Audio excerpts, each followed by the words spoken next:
नमस्कार मित्रांनो. अक्षया नीरवच्या खोलीत येण्याआधीच नीरव वॉशरूमसाठी आपल्या खोलीकडे चालला होता. तेव्हाच ईशा त्याच्या समोर आली आणि हसत म्हणाली, हाय नीरव, हॅपी बर्थडे. नीरवने हलकीशी स्मित हास्य करत उत्तर दिलं, थँक्स ईशा, पण तू इथे काय करतेस? जा पार्टी एन्जॉय कर. ईशा म्हणाली, मी फक्त ज्यूस घ्यायला आले होते, हे घे, तूही पी थोडंसं. नीरव डोकं हलवत म्हणाला, नो थँक्स ईशा, मला आता काही नकोय. ईशा हसून म्हणाली, अरे तू आमच्यासोबत पार्टीमध्ये कधी सहभागी होत नाहीस, निदान हा ज्यूस तरी माझ्यासोबत पी. नीरवला कळून चुकलं की जर त्याने ते नाकारलं तर ईशा सहज सोडणार नाही, म्हणून त्याने ज्यूस संपवला आणि ग्लास तिच्या हातात देत हसून विचारलं, आता खुश? ईशाच्या डोळ्यात चमक आली. ती म्हणाली, हो खूपच खुश. नीरव म्हणाला, ठीक आहे ईशा, आता मी माझ्या खोलीत जातो, तू पार्टी एन्जॉय कर. असं म्हणून नीरव आपल्या खोलीत गेला. पण जसं तो वॉशरूममध्ये गेला त्याला कळायला लागलं की ज्यूसमध्ये काहीतरी होतं. ते ड्रग आपला परिणाम दाखवू लागले. नीरव आत गेला आणि काही वेळातच त्याचं भान हरपायला लागलं. त्याच्यानंतर काही मिनिटांनी ईशा तिथून निघण्याचा विचार करत होती, पण तेवढ्यात कुणीतरी त्या खोलीत शिरलं आणि दरवाजा आतून बंद केला. ईशा जेव्हा नीरवच्या खोलीजवळ आली तेव्हा दरवाजा आतून बंद होता. ती विचार करत होती, नीरव कुठे गेला? तो आत आहे की बाहेर गेला? खूप वेळ ती तिथेच थांबली, पण आतून काहीच हालचाल ऐकू आली नाही. म्हणून शेवटी ती खाली उतरली, पण नीरव कुठेच दिसला नाही. ती घाबरलेली होती. प्रियाने तिला पाहून विचारलं, काय झालं ईशा, सर्व काही ठीक आहे ना? ईशा चिंतेने म्हणाली, मी त्याला ज्यूस दिला, त्याने प्यायलाही, पण आता तो कुठेच नाहीये. मी सगळ्या खोल्या पाहिल्या, पण तो कुठेच नाही. प्रियाच्या चेहऱ्यावरही चिंता उमटली. ती म्हणाली, जर त्याने ज्यूस प्यायला असेल तर आता त्याचं स्वतःवर नियंत्रण राहिलेलं नसेल. मग तो कुठे गेला? ईशा अस्वस्थ झाली. हेच कळत नाहीये. तो पार्टीमध्येही नाही. मी पुन्हा वर जाऊन पाहते, तू इथेच थांब. ईशा पुन्हा वर गेली. थोड्या वेळाने ती खूप चिडलेली वाटत होती.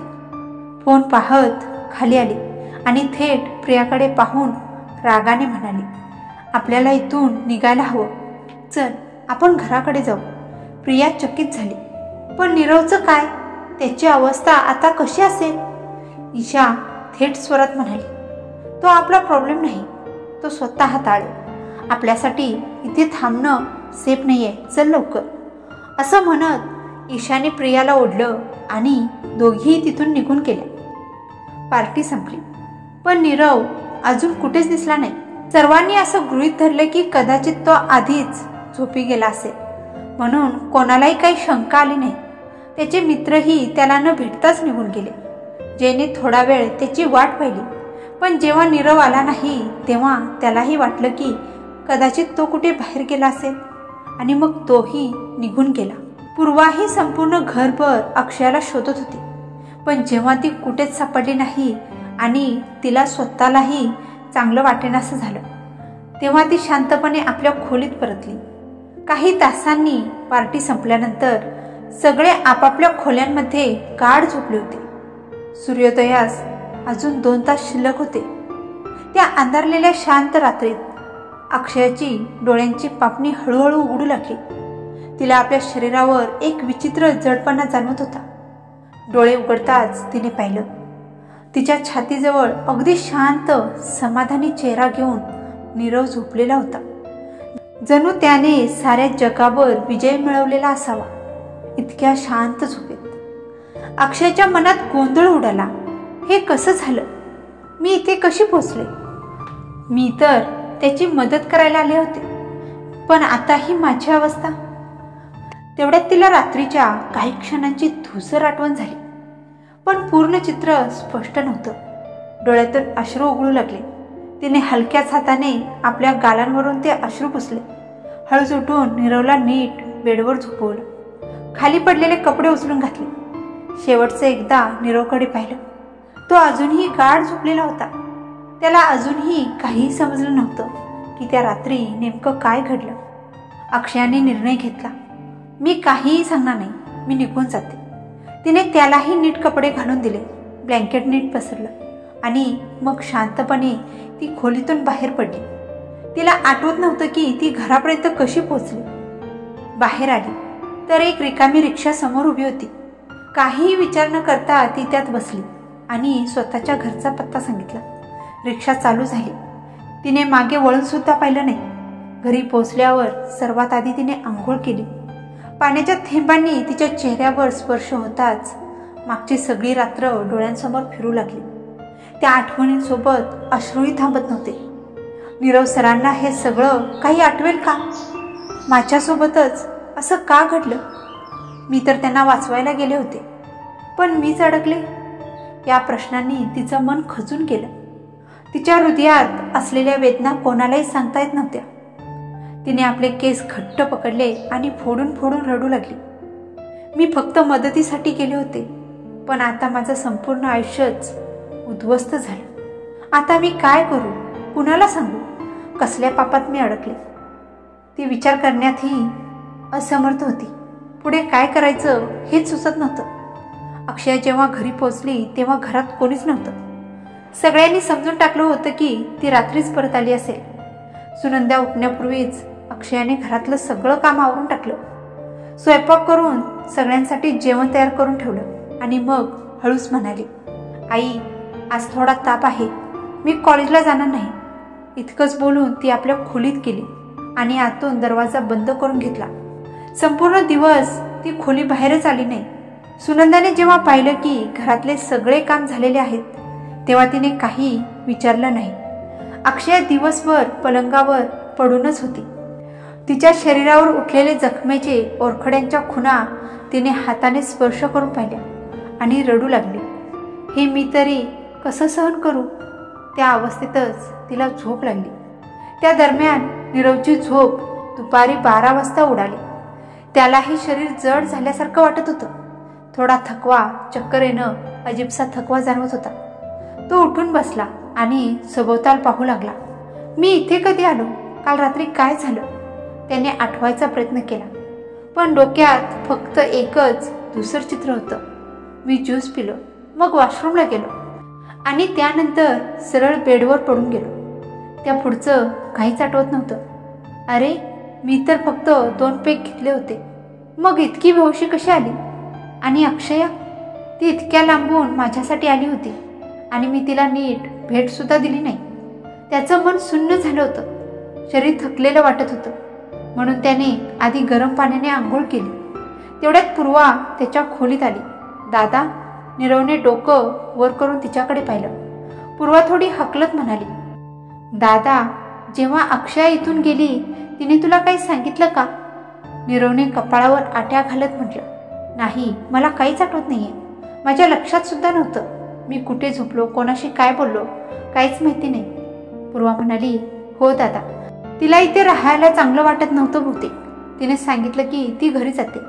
मी तिला थोडा वेळ थांबायला सांगितलं, पण ती ऐकून न थांबता निघून गेली. नीरवने मान हलवली. ठीक आहे, काही नाही, उद्या कॉलेजमध्ये भेटेल, तिथेच बोलू आपण. मग तो आपल्या मित्रांच्या ग्रुपमध्ये निघून गेला. पण तरीही त्याच्या मनात काल रात्रीचं काहीच स्पष्ट नव्हतं. त्या ड्रगचा प्रभाव इतका खोलवर होता की त्याला अजूनही काहीच आठवत नव्हतं. दुसऱ्या दिवशी पूर्वालाही वाटलं की कॉलेजमध्ये अक्षया भेटेल आणि तिला बोलून समजवता येईल. पण अक्षया सलग 3 दिवस कॉलेजला झाली नाही.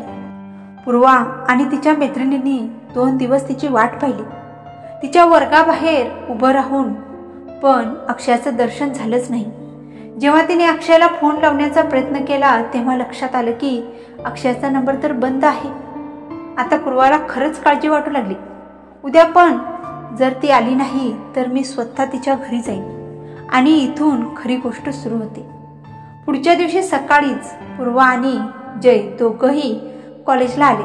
ते फक्त अक्षयाची वाट पाहत होते, जसं चकोर पक्षी चंद्राच्या दर्शनाची वाट पाहतो.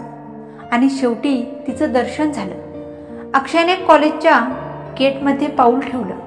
जसं नीरवने तिला पाहिलं त्याचा चेहराच उजळून निघाला, जणू कोणीतरी फ्लड लाईट लावली असावी. तो उत्साहाने ओरडला, पूर्वा बघ ना, माझी पगली आली. पूर्वाने डोळे वटारले. अरे मला पण दिसतंय. माझ्याही डोळ्यात बायफोकल नाही आहेत. पण नीरवचं लक्ष कुठेच नव्हतं. तो फक्त अक्षयाकडेच पाहत राहिला. पूर्वा हळूच तिकडून बाजूला झाली आणि जयजवळ आली. जयने गंभीरपणे तिच्याकडे पाहिलं. काय झालं? पूर्वाने हसत हसत उत्तर दिलं, काय होणार आहे, तो पगला तर तिकडे मरणार आहे तिच्यासाठी. म्हणून म्हटलं आपण तिथे कशाला उभं राहायचं, इथेच या. जयने सरळपणे म्हटलं, बरं मी तर माझ्या मित्राकडे जातोय. पूर्वाने त्याच्याकडे रागाने पाहिलं. अरे काय बोलतोस, तुला समजत नाही का? माझ्याशी बोलायला इतकं का जड जाते? जय शांतपणे म्हणाला, मला तुझ्याशी बोलायचंच नाहीये. तर मी काय बोलू? पूर्वा भडकली. बरं बाकी सगळ्या मुलींशी मात्र हसत हसत बोलतोस, माझ्याशीच काय अडचण आहे? जयने खोल श्वास घेतला आणि म्हणाला, अडचण काहीच नाही, पण मी चाललोय. पूर्वाने त्याचा हात पकडला आणि डोळ्यात मिश्किल नजर टाकत विचारलं, तू मला इतकं दूर का करत आहेस जय? जय चिडून बोलला, पूर्वा मी तुला 100 वेळा सांगितले, आपल्या दोघांमध्ये हे सगळं शक्य नाहीये. प्लीज समजून घे. पूर्वाच्या डोळ्यात थोडीशी शरारत आली. आय लव्ह यू जय. जयने निराश नजरेने तिच्याकडे पाहिलं. का ग, का एवढं मागे लागलीस माझ्या? पूर्वा हसून म्हणाली, कारण मला तू आवडतोस. जयने वैतागून उत्तर दिलं, हे सगळं सोड आणि अभ्यासाकडे लक्ष दे. पूर्वाने मिश्किलपणे विचारलं, आणि जर मी अभ्यास नीट करू लागले तर तू माझ्यावर प्रेम करशील का? जयने कपाळावर हात लावला. पूर्वा आधी इथून जा प्लीज. पूर्वाला तिथून कसंबसं पाठवल्यानंतर जय आपल्या मित्रांकडे निघून गेला. इकडे जसं अक्षयाने नीरवला पाहिलं, तिच्या डोळ्यांसमोर त्या रात्रीच्या सगळ्या घटनांची फ्लॅशबॅक सुरू झाली. तिने आपली बॅग घट्ट पकडली होती. तिच्या मनात विचारचक्र चालू होतं. जर त्याला खरंच सगळं लक्षात असतं तर ह्या 2 दिवसात तो माझ्याशी एकदा तरी भेटायला आला असता. तेवढ्यात नीरव तिच्याजवळ आला. तो हसत म्हणाला, हाय पगली, काय ग मिसिंग? त्या दिवशी फंक्शनमधून काही न सांगताच निघून गेलीस. किमान पूर्वाला तरी सांगितलं असतंस. पुढे तो म्हणाला, मला वाटलं होतं की आपल्याला अजून थोडा वेळ एकत्र घालवता येईल, पण बोलायलाही वेळ मिळाला नाही आणि मी लवकरच झोपलो. नीरवच्या बोलण्यातून अक्षयाला कळून चुकलं. त्याला त्या रात्रीचं काही आठवत नव्हतं. तिच्या डोळ्यातून अश्रू यायला लागले, पण तिनं स्वतःला सावरलं, नीरवला काही संशय येऊ नये म्हणून. नीरव तिच्याकडे बघत म्हणाला, अगं पगली, मी इतकं बोलतोय आणि तू गप्प का आहेस? काय झालं आहे का? अक्षयाने आपला आवाज तितकाच शांत ठेवत उत्तर दिलं, काही नाही सर, क्लासचा वेळ झाला आहे, मी निघते. नीरवनं तिला थांबवण्याचा प्रयत्न केला. अगं मी बोलतोय आणि तू जातेस काय? कुठं चालली आहेस? अक्षयाने त्याच्याकडे न पाहताच उत्तर दिलं, क्लास सुरू होतोय सर. नीरवने पुन्हा विचारलं, बरं पण हे 3 दिवस कॉलेजला का आली नाहीस? अक्षया पटकन म्हणाली, तब्येत ठीक नव्हती, ताप आला होता म्हणून नाही आली. इतकं बोलून ती न थांबता क्लासकडे चालत गेली. नीरव तिच्या पाठोपाठ बघत राहिला. काय हे बोलता बोलता अचानक गेली असं त्याने मनातच विचारलं. तेवढ्यात जय त्याच्याजवळ आला. काय झालं रे? नीरवने थोड्या नाराजीने उत्तर दिलं, काही नाही, म्हणे ताप आला होता तिला म्हणून ती 3 दिवस दिसली नव्हती, पण नीट बोलली सुद्धा नाही.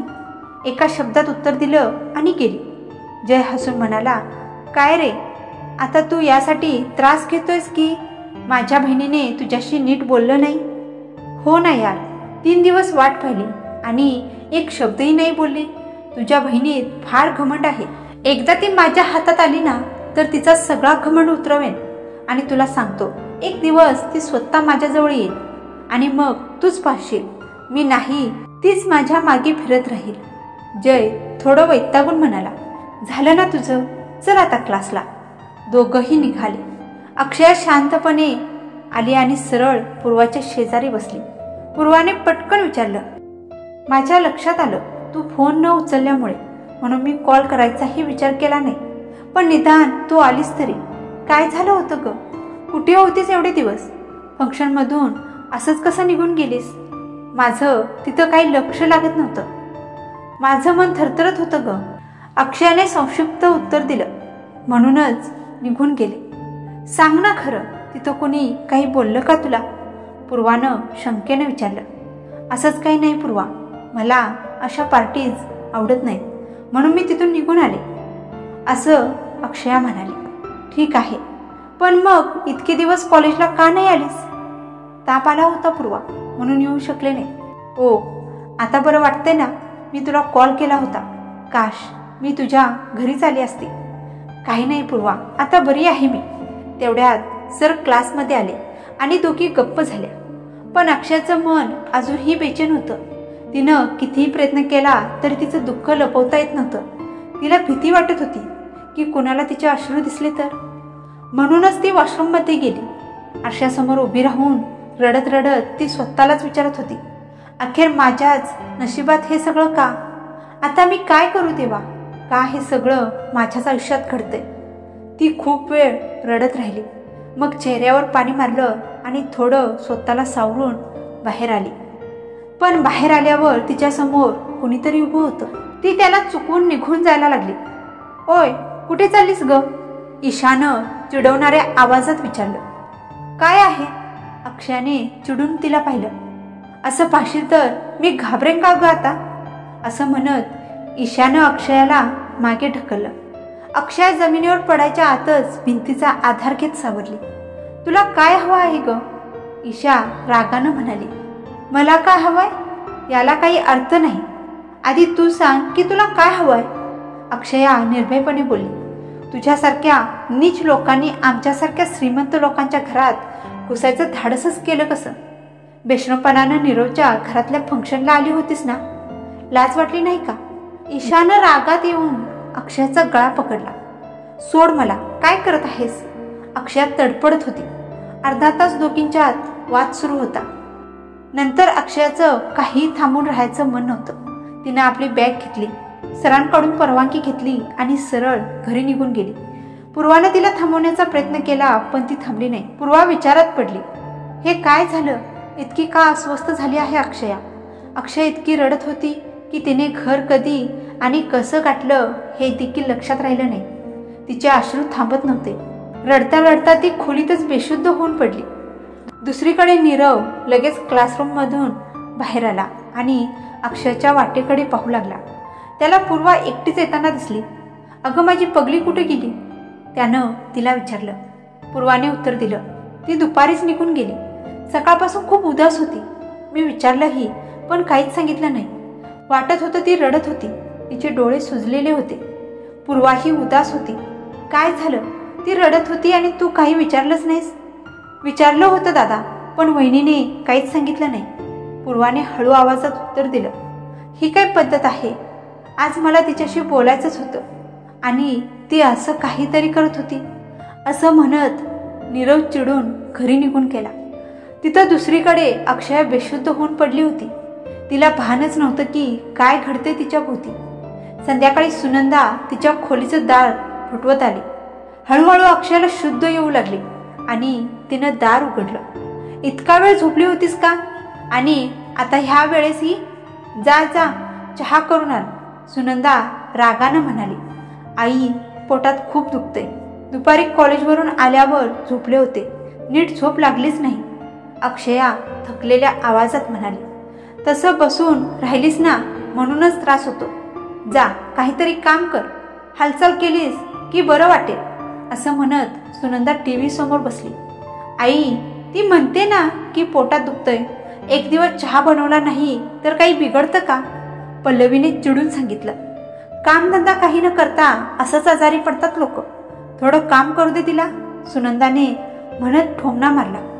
तिच्या हातून दिवस रात्र घरातलं सगळं काम होते आणि तू स्वतः काहीच करत नाहीस, जरा सुद्धा उठत नाहीस. मग तुला किती आजार व्हायला हवेत? एकदा तरी आरशात पाहिलेस का कसं शरीर फुगलेलं आहे? मी आधीच सांगते, अशीच राहिलीस ना तर एक दिवस हार्ट अटॅक येईल. असं म्हणत ती तिच्या मैत्रिणींशी फोनवर चॅट करत होती. काय म्हणतेस? म्हणजे मी मेलं पाहिजे तुला? सुनंदानं पल्लवीकडे रागानं पाहिलं. नाही आई, तसं नाही म्हणत, पण असंच राहिलीस तर. पल्लवी थोडी गप्प झाली. ओय, चहा झाला की नाही अजून? पुन्हा आवाज आला. हो येते आई, अक्षया म्हणाली. अक्षयाने चहा बनवला आणि सुनंदाने पल्लवीला दिला. अक्षया, तूही चहा घे, आज खूप थकलेली दिसतेस. काही काम असेल तर उद्या कर, आज मी जेवण ऑर्डर करते, तू जाऊन विश्रांती घे, पल्लवीने हळुवारपणे सांगितलं. बाहेरून जेवण मागवायचंय? काय काम पडलंय? सुनंदा पुन्हा चिडली. आता तुमच्यासाठी काही प्रश्न.